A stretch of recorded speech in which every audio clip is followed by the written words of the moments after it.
अस्सलाम नाज़रीन, मैं हूं असद अली तूर। अपने प्रोग्राम असद तूर अनसेंसर्ड में आपको मालूम है सुप्रीम कोर्ट में आज बहुत ही अहम दिन है। आज जो प्रैक्टिस एंड प्रोसीजर की कमेटी का इजलास है वो होना है और उसमें केसेस डिसाइड होने हैं। लेकिन अब वो इजलास इसलिए भी अहमियत इख्तियार कर गया है, एक तो गुज़िस्ता दो इजलास बहुत ही हंगामा खेज थे। एक में तो बाकायदा चीफ जस्टिस काजी फ़ैसा और जस्टिस मुनीब अख्तर की तल्ख कलामी भी हुई।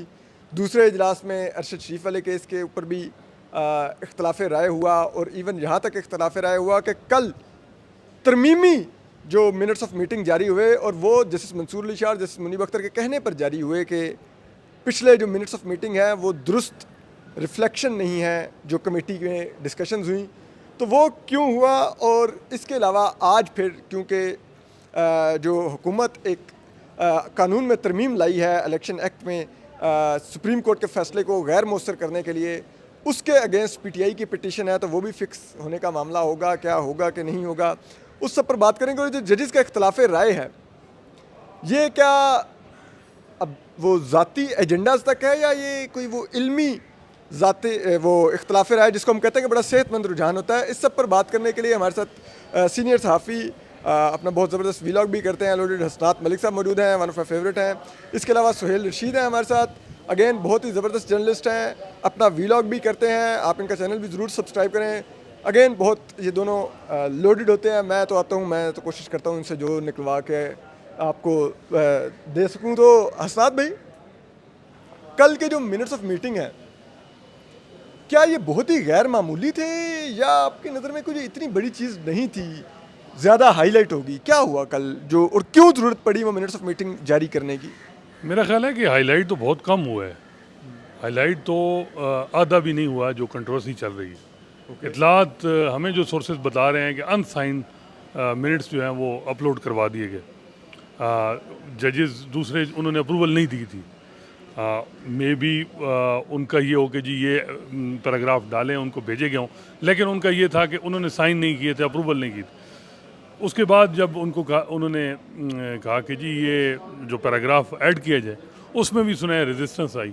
अब ये मालूम नहीं कि दो जजेस ने या चीफ जस्टिस काजी फैसल ने भी उसकी अप्रूवल दी है या नहीं, क्योंकि नीचे साइन नहीं है। ये बड़ा एक सिंपल नोट लिखा हुआ है, बज़ाहिर जो है वो ऐसा लग रहा है कि दो जजेस की अप्रूवल है, काजी साहब की अप्रूवल भी उसमें नहीं है। तो ये इस तरह अब इस वक्त सुप्रीम कोर्ट में हो रहा है कि एक बच्चे जिस तरह अमूमन हम क्रिकेट खेलते थे बचपन में, तो कोई हारने के करीब होता था तो वो विकटें उखाड़ के ले गया था। तो ये इस वक्त ये सूरत हाल सुप्रीम कोर्ट में बनी हुई है कि जो है वो आप कह रहे हैं चीफ जस्टिस विकटें उखाड़ के ले जाते हैं और जस्टिस मुनीब अख्तर और जस्टिस मंसूर अली शाह वापस लाके विकटें लगा रहे हैं, आप ये कह रहे हैं? देखिए, ये आप ज़्यादा एलिब्रेट, लोगों को पता है कि कौन बच्चों की तरह रिएक्ट कर रहा है और कौन कर रहा है, लेकिन बात यह है कि इस तरह हो रहा है, क्योंकि ये पहला इंसिडेंट तो है नहीं ना। देखें, बात यह है कि अब जो है वो वैसे ये है कि अगर थिएटर के लोग गाई साहब को डिफेंड करेंगे तो वो अलग बात है, लेकिन सब्सटेंस तो ये है ना कि भांडों की बात 12 जुलाई के बाद जो सूरत हाल है वो बड़ी वाज़ेह है कि कोई पहले एक मामले पे तो प्रॉब्लम नहीं ना हो रही। देखें, आपने पहले जो है वो कहा कि जो एक जजेस का जो स्टाफ होता है वो आगे पीछे किया कि जी इनकी रिपीटेशन करनी है, इनके जो टाइम है प्रमोशन, वो क्या उसे कहते हैं, डेपुटेशन का, वो 5 साल पूरे हो गए हैं, तो अब ये ज़्यादा सस्टेन नहीं कर सकते। तो क्या इन जजेस से पूछा गया?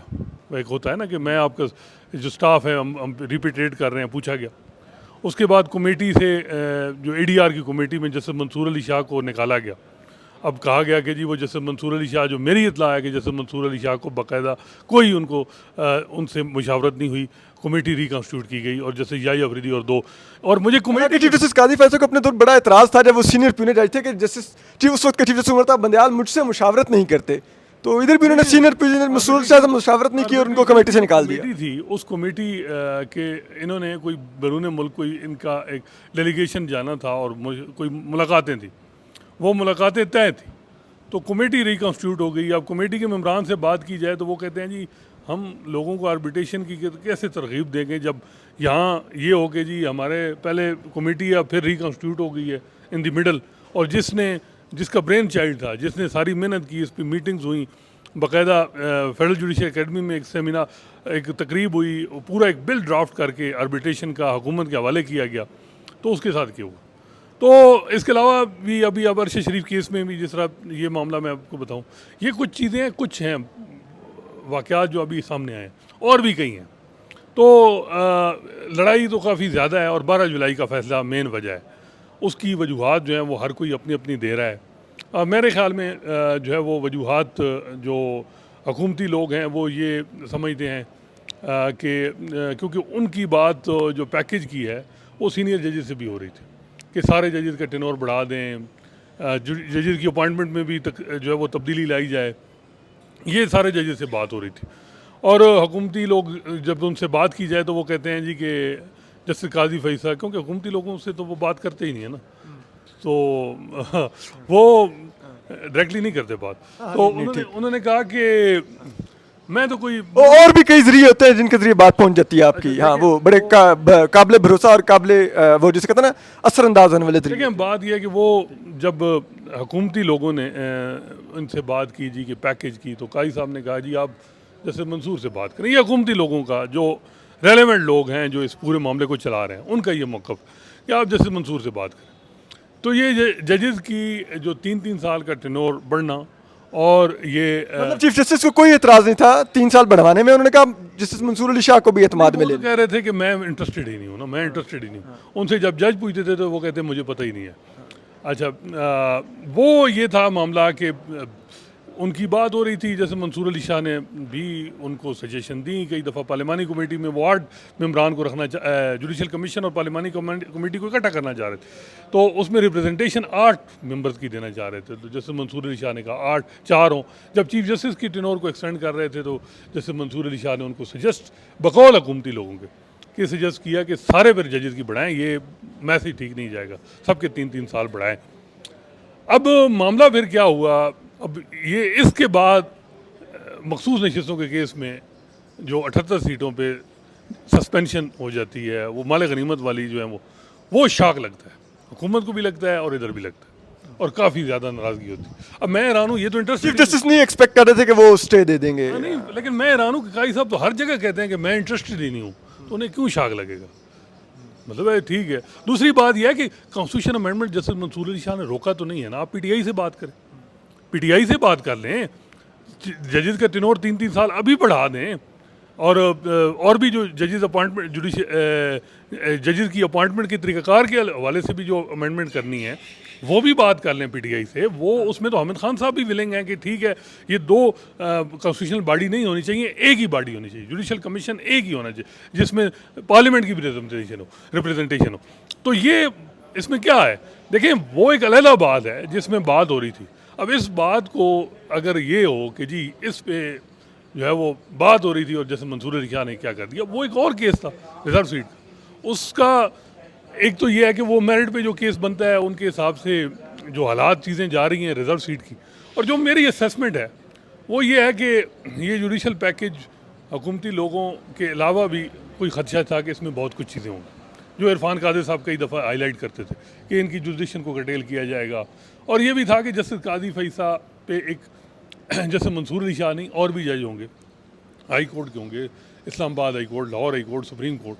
अब जस्टिस काजी फैसल ने जो इंटरफेरेंस का मामला डील किया 6 जजेस के लेटर, उसके बाद कौन से जज उन पे 3 साल उनके रजामंद होंगे कि हमारी इंडिपेंडेंस को ये सिक्योर करेंगे। मतलब ये एक लेमैन देखे ना, हालांकि जब इंटरफेरेंस का मामला था तो जस्टिस मंसूर अली शाह और जस्टिस काजी फैसल एक पेज पे ही थे तकरीबन, और ये इसमें तो कोई शक नहीं है ना कि शुरू में उन्होंने प्राइम मिनिस्टर शहबाज शरीफ से मुलाकात। ये मामला तो तब बना कि जब जजेस की इंटरफेरेंस वाला मामला आया तो काजी साहब ने ऐसी पोजीशन ले ली कि वो किसी और के साथ खड़े हुई है, वो अपने जजेस के साथ नहीं खड़े हुए उससे। और जब रिपोर्टें आई हाई कोर्ट से तो फिर जैसे मंसूर अली शाह को भी इदराक हो गया, फिर उनको भी ज़ाहिर बात है कि असल चीज़ कि अगर 3 साल होंगे तो ये जो प्लान है ये पता नहीं क्या प्लान है, उससे वो ये भी होगा कि वो मामला। अब ये मैंने आपको पूरा कंटेक्स्ट बताया कि इसमें अब सारा परेशान लड़ाई है और हर मामले में कि मुझे तो लग रहा है कि आजकल क्या पता जैसे मंसूर अली शाह के स्टेनो और सारे चेंज कर दें, इवन कोई और उनको उनके साथ क्या, क्योंकि जो गुस्सा हो सकता है घर का कुक और वो वेटर भी चेंज कर। देखे ना सारा गुस्सा हुकूमत को तो ज़ाहिर बात है मौजूदा हुकूमत को तो कहा जाता है ना ये कर दें वो कर, गुस्सा जो है वो जैसे मंसूर अली शाह है, वो एक टारगेट जो है ना वो मंसूर अली शाह, और मैं जो उस दिन बात की थी और ना वो सिर्फ चीफ जस्टिस का नहीं, वो हुकूमत का भी टारगेट नज़र आते हैं। जो उनके मदाहीन यूट्यूबर हैं उनका वो टारगेट नज़र आते हैं। और हाँ मतलब हाँ नहीं वो अब अतर मिलना साहब पीछे रह गए ना, अब तो सिर्फ जैसे मंसूर अली शाह टारगेट वो उनको चीफ जस्टिस बनने से रोकना टारगेट है नहीं, बुनियादी। वो अब पछतावा भी है कि यार एजाजुल एहसन होते तो कम से कम ये ना होता ना मामला।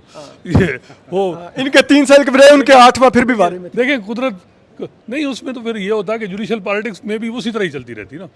में भी फिर जस्टिस मंसूर अली शाह भी पत्नी किस पोजीशन में होते क्या होते, फिर जस्टिस काजी फैसल भी क्या होते। लेकिन बात ये है कि जो मैं समझता हूँ कि जस्टिस काजी फैसल ने जिस तरह 8 महीने में अदलिया को चलाया, अपनी इंडिपेंडेंस पे वो उन्होंने स्टैंड नहीं लिया, और उनके हवाले से परसेप्शन बनी कि वो इस पूरे जो सिस्टम की गारंटी हैं, सिस्टम पे सवालात हैं, तो वो मेरा ख्याल है कि उस बैगेज को जैसे मंसूर अली शाह के लिए बस में नहीं था कि वो कंधे पे ले के उसको लें, और इस वजह से वो उन्होंने अब बैकफुट पे गए और उन्हें जो है उन्होंने देखा कि ये पोजीशन है।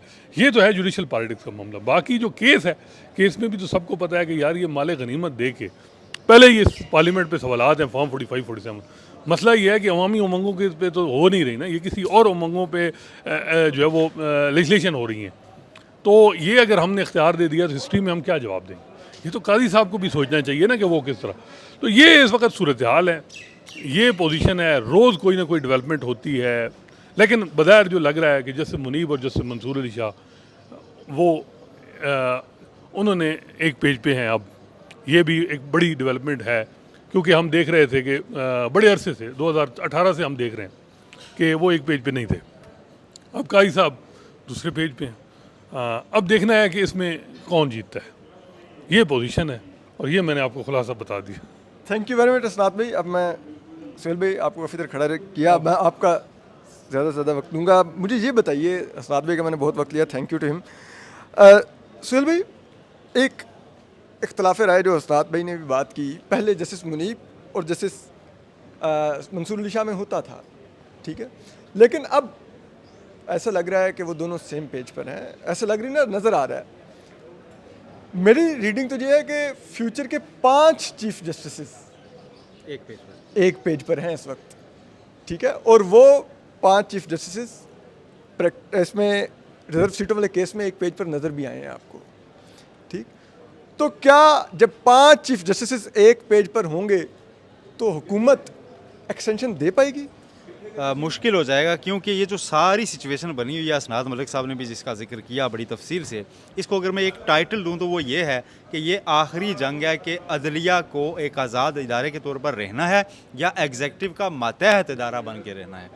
क्योंकि पहले तो आपने अच्छा तासुर दिया पार्लियामेंट के प्रैक्टिस एंड प्रोसीजर वगैरह में कानून की साजी के इख्तियार को तस्लीम करके कि हम आपकी रिस्पेक्ट करते हैं, वहाँ इसका असर गलत लिया गया है। वहाँ पर यह लिया गया कि हम जब चाहेंगे अपनी मर्ज़ी का जज लगाएंगे, अच्छा जज नहीं अपना बंदा लगाएंगे, ठीक है। अब उनको खदशा सिर्फ ये पैदा हुआ है कि जस्टिस मंसूर अली शाह आकर अवामी मैंडेट की बात कर रहे हैं, पब्लिक की विल की बात कर रहे हैं, तो वो उसका फ़ायदा PTI को हो रहा है, हमारे मुखालिफ को हो रहा है। और अगर वो आ गए और सिर्फ अगर ट्रिब्यूनल्स जो हैं उनको ये फ़ाल कर दिया तो हमारे हाथ से गेम निकलना शुरू हो जाएगी। ये वहाँ पर एक तशवीश है जिसकी वजह से ये सारी सिचुएशन जो है वो बन रही है। लेकिन अनफॉर्चुनेट इसमें यह है, जो मलिक साहब ने चीज़ बताई कि जी पूरा जुडिशल पैकेज देने के लिए बात हो रही है चीफ साहब से, वो कह रहे हैं जी जस्टिस मंसूर अली शाह से।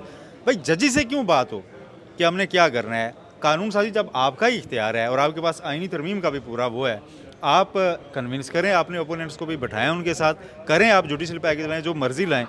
जब मिल के ये करते हैं और यहाँ से उस पर कोई नोटिस नहीं किया जाता कि भाई आप हमें क्यों अप्रोच कर रहे हैं कि हम कौन सा कानून बनाएं कौन सा ना बनाएं, और उस पर उल्टा ये कहा जाए कि हमारे साथियों से बात कर लें अगर ऐसा हुआ है तो ये तो सबसे बड़ी बदकिस्मती तो ये है। लेकिन सुहेल, अगर ये इसी तरह है कि जजेस से बात करके ये हो रहा है, ठीक है, तो फिर आपको नहीं लगता कि ये जो फिर अभी इलेक्शन एक्ट में तरमीम आई है सुप्रीम कोर्ट का फैसला गैर मौसर करने के लिए, और उससे पहले एक बड़ा मुतनाज़ा सा इख्तलाफी नोट भी जिसमें इदारों को कहा गया कि आप अमल ही ना करें फैसले पर, ये भी कहीं मिलजुल कोई कंसेंट से ही हो रहा हो? देखें, अब हामिद खान साहब इतने सीनियर कानूनदान हैं और चीफ जस्टिस काजी फायसा साहब का बड़ा दम भरते थे, वो उन्होंने PTI को बड़ा अरसा रोका है कि आप इन पर ऑब्जेक्शन ना करें। हामिद खान साहब ने अब कह दिया कि इस इख्तलाफी नोट के पीछे उन्होंने भी ये कहा, यानी वो भी इस हद तक आ गए हैं। कि इस नोट के पीछे चीफ जस्टिस काजी फायज साहब हैं। ये अब उनका मौक़िफ़ है। उन्होंने टीवी शो में, नेशनल टीवी पे बैठ के ये कहा है कि जी ये लिखा नहीं, लिखवाया गया है, और इसका मतलब ये था कि एक डिबेट जनरेट होकर सुप्रीम कोर्ट के अंदर भी ये राय पाई जा रही है कि ये फ़ैसला काबिल अमल नहीं है। उसके बाद आपने देखा कि पूरी स्पीड से कानून साजी का अमल मुकम्मल हो गया और वो अब सदर साहब के पास पड़ा हुआ है, किसी वक्त भी साइन करके उसे कानून बना दिया जाएगा, और उसके बाद ही इलेक्शन कमीशन भी नज़रसानी में है। तो ये सारी चीज़ें हुई तो इसी तरतीब से हैं कि पहले इख्तलाफी नोट और वो एडवांस इख्तलाफी नोट है, क्योंकि इख्तलाफ तो आप तब करते हैं जब तफसीली फैसला आया हो कि उसमें रीजनिंग किया, आप उस रीजनिंग से इख्तलाफ करते हैं। जो आर्डर शीट है उस दिन की, कोर्ट आर्डर है जो कि इतने जजेस ने ये कहा, इतने ने ये कहा, उससे तो इख्तलाफ नहीं आप कर रहे हैं ना, उसमें तो आपने साइन किए हैं कि इतने का ये मौक़िफ़ है, इतने का ये मौक़िफ़ है। तो इख्तलाफ तो आप तफसीली वजूहात से करेंगे ना, वो आई नहीं है और आपने एडवांस कर दिया है। फिर इलेक्शन कमीशन की नज़रसानी भी एक ऐसे वक्त पे आ रही है और वो आगे कह रहे हैं जी कि नहीं, और अपने पास से मफरूज़े पे कि जी अगर आपने मुकम्मल इंसाफ भी किया है तो वो भी ठीक नहीं किया, और ये सारी चीज़ें। तो इसका डिज़ाइन तो यही बताता है कि ये पूरा इसके पीछे बैक एंड पे कोई बात और है। ये सिर्फ एक लेजिस्लेशन का मामला नहीं है, और मकसद सिर्फ पीटीआई को पार्लियामेंट से आउट रखना भी नहीं है। पीटीआई अगर पार्लियामेंट में आ भी जाती है, मखसूस ने जिसने लेके भी वो 110 13 या 103 4 ये सीटें बनेगी ना, 116 बनती है उनकी 116 बना लें। पीपल्स पार्टी के साथ वो टर्म्स में नहीं है, नून लीग के साथ वो नहीं है, उन्होंने हुकूमत नहीं बनानी, उनका तो बरमला वो 116 से नो कॉन्फिडेंस कर सकते हैं आप। जी ना नो कॉन्फिडेंस कर सकते हैं, और ना ही वो उनका इस वक्त ये पोजीशन है कि वो आपको सियासी शहीद बनने दें। वो तो नए इलेक्शन की कैंपेन कर रहे हैं, उनका तो अपना एक अलग ही रोला होता है ना, उसको तो इस वक्त उनकी फेवर में चीज़ें सिर्फ इसलिए जा रही हैं कि पहली बार शायद तारीख में पीटीआई जो कॉन्स्टिट्यूशनल लाइन होती है ना उसके ऊपर खड़ी हो गई है, और वहाँ खड़े होने की वजह से जस्टिस मंसूर अली शाह, जो आपने कहा कि कुछ जजेस जो है ना एक पेज पर आ गए हैं, वो एक पेज पर इसलिए आएंगे, कुछ जजेस जिनको पहले हम ख्याल कहा जाता था कि वो पीटीआई को ज़्यादा रिलीफ दे रहे हैं, वो अगर वहीं पर भी खड़े हैं, तो जो वो जजेस जो आइन के साथ खड़े होते थे, अब मजबूरन वो उनकी साफ में खड़े हो रहे हैं। तो इस तरह ये 5-6 जजेस एक पे आ रहे हैं। फिर दूसरा सबसे बड़ा कंसर्न जजेस का ये है कि अगर आज आप इख्तियार दे देते हैं कि पार्लियामेंट ये तरमीम कर ले और मुद्दत मुलाजमत बढ़ा के चीफ साहब की 3 साल कर दे, आज से 2.5-3 साल बाद दोबारा वही पार्लियामेंट आपने वही इख्तियार कानून साजी या आइन साजी इस्तेमाल करके कहती है जी कि नहीं, वो हम उसको रिवर्स कर रहे हैं और इसका रेट्रोस्पेक्टिव इफेक्ट ही होगा, जैसे इलेक्शन एक्ट का रेट्रोस्पेक्टिव है। तो बैठे बिठाए आप चीफ जस्टिस बने बगैर 5 रिटायर हो जाएंगे यार, ठीक है। कम से कम जैसे मंसूर अली शाह तो चले ही जाएंगे, ठीक है, बाकी भी तो आपने खौफनाक पहलू की निशानदेही हाँ, की है। तो ये पहलू उनके यकीनन ज़हन में है कि जब आप ये इख्तियार पूरा, इसलिए मैंने कहा कि इसका टाइटल ये बनता है कि अदलिया ने आज़ाद इदारा रहना है या फिर उसका मातहत बनना है। जंग सारी ये है, इसलिए बाकी जजेस के कंसर्न अदलिया ने अपने जो इंटरनल एलिवेशंस जिसे कहते हैं अपनी अपॉइंटमेंट्स, इसके अंदर इख्तियार अपने हाथ में रखना है या अपने आप को पर जिसे कहते हैं हुकूमत के हवाले करना है, एग्जीक्यूटिव के हवाले करना है कि वो अपनी मन मर्जी से लोगों को इंस्टॉल भी कर सके और जिस जज को वो चाहें उसको वो कंटिन्यू भी करवा सकें और जिसको वो चाहें कि ये नहीं बनना चाहिए उसको वो रिटायरमेंट की तरफ भी लेके जा मंसूर सकें। अली शाह और जस्टिस अतर मिनल्ला, जैसे ये या फिर आपको पता है जस्टिस मंसूर और जस्टिस अतर मिनल्ला का पुराना ताल्लुक सबको पता है ना, इकट्ठा चैम्बर था सारा, और अब ये समझा जा रहा है कि उनकी थिंकिंग एक जैसी है। तो अगर इनको ये कमेटियों से हटाना या इनका जो जजिस तैनाती के मामले में ड्राफ्ट थे सारे या इनके बनाए हुए रूल्स थे जो उनको डेफर करके हुकूमत की आइनी तरमीम का इंतजार करने के लिए डेफर करना इजलास में, ये भी हुआ है पीछे, उससे एक चीज़ तो ये नज़र आ रही है कि कहीं ना कहीं ये सोचा गया कि यार ये और अतर मिनल्ला साहब तो इस तरह के जज लाते हैं वो तो फिर बाद में ख़त लिखते हैं, छः जजेस वाला ख़त, ठीक है। उनकी ओनरशिप तो चीफ जस्टिस अतर मिनल्ला ने न्यूयॉर्क बार से किताब में भी ली है कि वो जी मैंने 6 में से 5 तो मैंने ढूंढ के लाया और मैं कन्विंस करके लाया हूँ।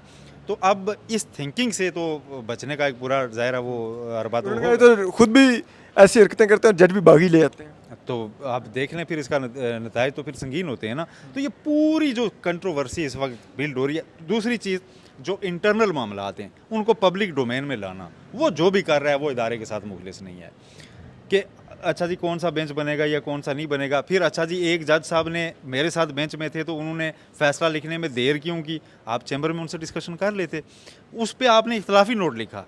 पहली बार मैंने देखा जस्टिस अतर मिनल्ला का फ़ैसला जिससे आपने इत्फाक कर रहे हैं, लेकिन फिर 2 जजेस तीन के बेंच में 2 जजेस इख्तलाफी नोट लिख रहे हैं। फ़ैसला वही है जो जस्टिस मिनल्ला ने किया, इख्तलाफी नोट ये लिख रहे हैं जी कि फ़ैसले लिखने में ताख़ीर नहीं करनी चाहिए। और किस वक्त लिखा जा रहा है, जिस वक्त मखसूस नशिस्तों का फ़ैसला लिखने को अगर बात हो रही है जी कि वो क्यों नहीं अभी तक आया, फिर उससे बाद नहीं, फिर 2 जज इख्तलाफी नोट में कहते हैं जी कि वो तफसीली फ़ैसला क्यों नहीं आया जी। मतलब वो एक मखसूस नशिस्तों के फैसले के लिए फ्रस्ट्रेशन कभी किसी और केस के नोट में निकल रही है, कभी मिनट्स ऑफ मीटिंग में निकल रही है, कभी वो मैं कहता हूँ कि 2 मिनट के लिए आप ये भी कह दें, मार्जिन दे दें जी कि इसके पीछे कोई इल इंटेंशन नहीं है, लेकिन यार इतना एक इत्फाक हो ना, इतने ज़्यादा मुसलसल इत्फाकात का मजमूआ है, तो उसमें फिर कैसे हम इसको मार्जिन कितना दें?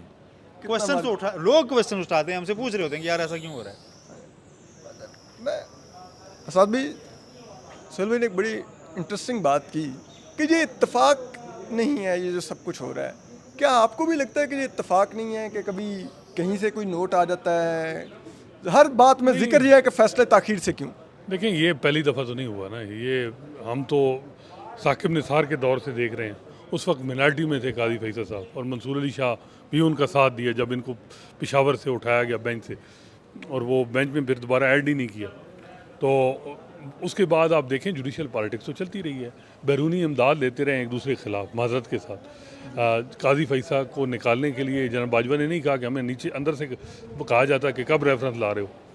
फिर जब ये supreme court practice and future act क्या है, बंदियाल साहब ने भी तो तबाही की ना कि इनको अपना एक ग्रुप बना के, धड़ा बना के, यहाँ कोई पंजाबी मतलब पंचायत तो नहीं ना, बिरादरी बना के सीजन चलाना।